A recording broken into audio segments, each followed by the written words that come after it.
सिया राम राम सिया राम।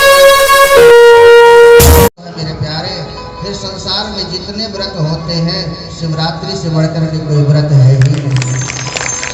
शिवरात्रि से बढ़कर के कोई व्रत नहीं है, सब तो रात्रि हैं।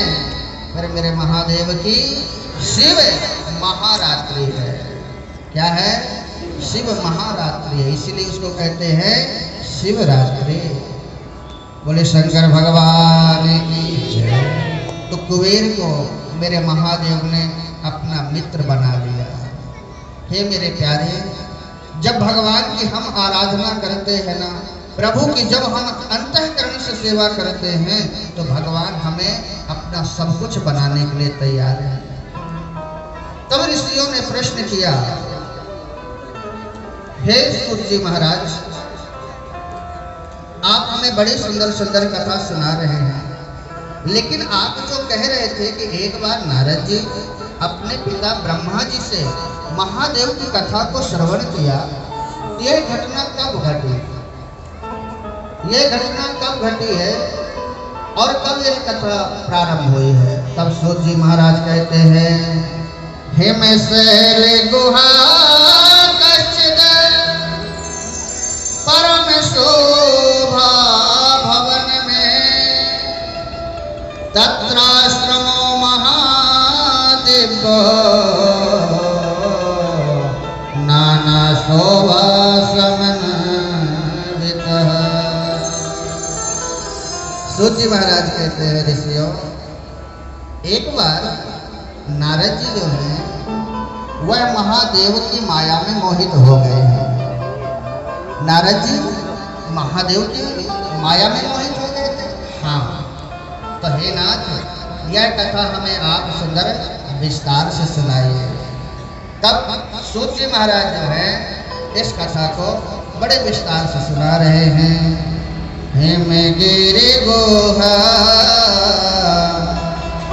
अति पावनी, हिम गिरि गुहा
मन में हुआ कि मैं तपस्या करूं। अब इस कथा को मेरे प्यारे बड़े गंभीरता से आप श्रवण करना।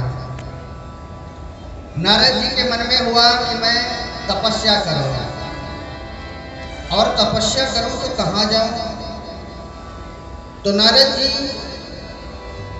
गंगा के किनारे, जहां एक अति सुंदर पावन आश्रम था, एक आश्रम के बगल से एक गुफा थी, वहीं नारद जी जाकर के देखे तो चारों तरफ हरा भरा वातावरण था। कैसा वातावरण था? हरा भरा वातावरण था। अब मेरे प्यारे, उस वातावरण को देख करके नारद जी का वहाँ मन लग गया। बड़ा सुंदर हरा भरा वातावरण है, सुंदर जो नदी है यह किनारे से बह रही है। संत महात्मा जो होते हैं एकांत ज्यादा पसंद करते हैं। दूसरी बात, जब साधक साधनाएं करे तो ऐसी जगह साधना करे। भगवान गीता में भी कहते हैं कि जहाँ नदी चलती हुई हो, जहाँ हरा भरा प्रकृति में वातावरण हो, जहाँ शोर ज्यादा ना होता हो और जहाँ एकांतिक हो, समझ रहे हैं, जहाँ एकांतिक हो, जहाँ शोर ना होता हो, वहाँ साधक को सुंदर अपनी साधना प्रारंभ करनी चाहिए। हे मेरे प्यारे, नारद जी का मन वहाँ लग गया। जब नारद जी तपस्या कर रहे थे, उसके पहले शंकर भगवान वहाँ तपस्या कर चुके थे। तो नारद जी जब गए, उनका जो श्राप था वह बाधित हो गया। क्यों? इसलिए कि शंकर भगवान वहाँ पहले तपस्या कर चुके थे। इसलिए नारद जी का जो श्रापित था कि आप एक जगह स्थिर नहीं बैठ सकते, न रुक सकते हैं, जब दक्ष प्रजापति ने उनको श्राप दिया था। यह कथा आप कल श्रवण करेंगे। कल तो सती जी का विवाह होगा। किसका विवाह होगा?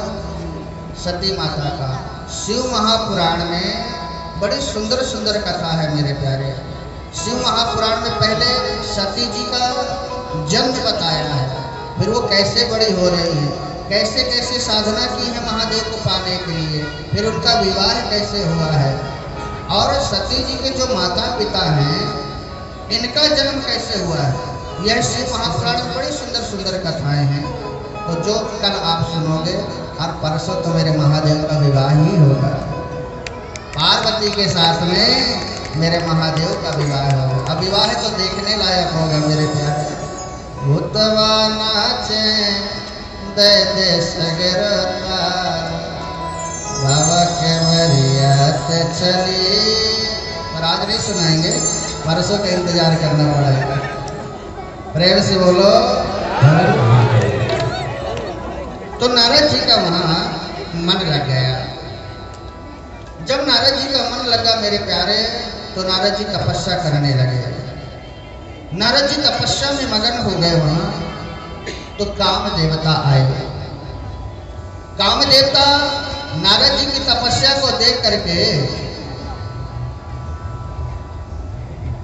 नारद जी की तपस्या को भंग करने के लिए प्रयास करने लगे, लेकिन नारद जी का मन डिगा नहीं। नारद जी अपने ध्यान में बैठे रहे प्रभु की कृपा से, तो नारद जी का मन डिगा नहीं। क्यों? शंकर भगवान को क्रोध आया, तो शंकर भगवान काम को जलाकर के भस्म कर दिए। शंकर भगवान काम को जलाकर के भस्म कर दिए। लेकिन नारद जी को ना तो काम सताया और ना ही नारद जी को क्रोध आया। यहाँ ध्यान से सुनना मेरे प्यारे। ना तो नारद जी को कोई काम सताया और ना ही नारद जी को क्रोध आया। तो काम देवता वह प्रकट होकर के नारद जी को कहते हैं, हे नारद जी, मैं आपसे पराजित हो गया हूँ, मैं आपसे पराजित हो गया हूँ। शंकर भगवान ने तो मुझे जलाकर के भस्म कर दिया था, लेकिन मैं आपको कभी विचलित नहीं कर पाया। आप तपस्या कर रहे थे, मैं आपको विचलित नहीं कर पाया। तो नारद जी की प्रशंसा कर रहा है काम। अब देखना है, काम को नारद जी को काम परेशान नहीं कर पाया, वह प्रशंसा करके नारद जी के हृदय में अपनी जगह बना रहा है, प्रशंसा करके। तो नारद जी को अभिमान हो गया। और क्या अभिमान हो गया? नारद जी को यह अभिमान हो गया कि देखो मैं कितना बड़ा हो गया। तो शंकर भगवान को काम को जलाने की जरूरत पड़ी, लेकिन मैं इतना बड़ा तपस्वी हूँ कि मुझे काम विचलित नहीं कर पाया। और शंकर भगवान जब काम को जलाए तो उन्हें क्रोध आया। तब से बेटे सर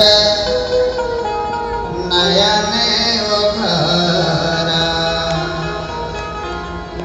चितवत काम भयहु चरिचरा। जब शंकर भगवान ने अपनी तीसरी नेत्र खोली तो काम जल करके भस्म हो गया।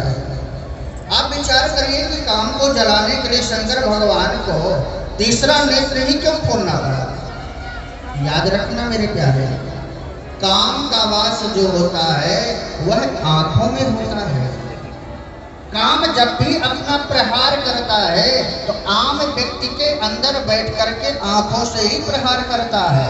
आम का मतलब दूसरे व्यक्ति के ऊपर बैठ करके वह आंखों से प्रहार करता है। तो काम को अगर जो भस्म करना है मेरे प्यारे, तो इन दो आंखों से भस्म नहीं हो सकता है काम। कभी कभी इन दो आंखों से काम और बढ़ जाता है। तो काम को भस्म करने के लिए ज्ञान की आंख जरूरी है। काम को भस्म करने के लिए ज्ञान की आंख खोलना बहुत जरूरी है। तो इसलिए मेरे महादेव ने तब सेवते सर नयन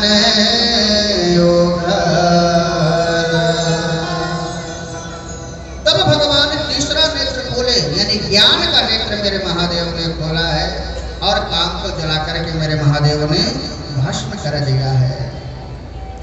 तो कामदेवता जो है नारद जी की बड़ी सुंदर प्रार्थना कर रहे हैं, स्तुति कर रहे हैं। महाराज हमने आपको पराजित नहीं कर पाए। नारद जी का अभिमान जागृत हो गया मेरे प्यारे, और नारद जी अब उठे हैं। नारद जी वहां से उठे हैं और वहां से चल दिए।